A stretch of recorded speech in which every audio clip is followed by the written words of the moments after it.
5 ఏళ్లతో ఒకవేళ ఈ ఎక్స్పెరిమెంట్ ఆగిపోతే, ఈ స్కూల్ రిఫార్మ్ వ్యతిరేకులు రేపు పవర్లోకి వస్తే నష్టపోయేది జగన్మోహన్ రెడ్డి గారు.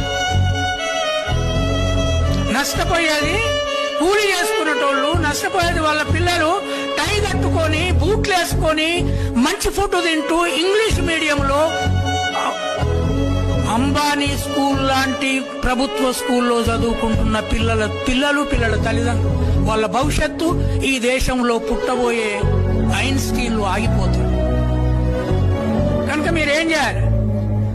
జగన్మోహన్ రెడ్డి గారు వస్తారా రారా నాకు అవసరం లేదు, కానీ ఇప్పుడున్న ఆంధ్రప్రదేశ్ ఎడ్యుకేషనల్ ఎక్స్పెరిమెంట్ ను కంటిన్యూ చేయడం కోసము ఈ సెమినార్ తర్వాత మీరు కార్యకర్తలుగా పనిచేయాలి. It is not the question of parties. It is the question of taking Ambedkar into every house, creating Ambedkar in every house through English medium and teaching dignity of labor. Thank you very much for this.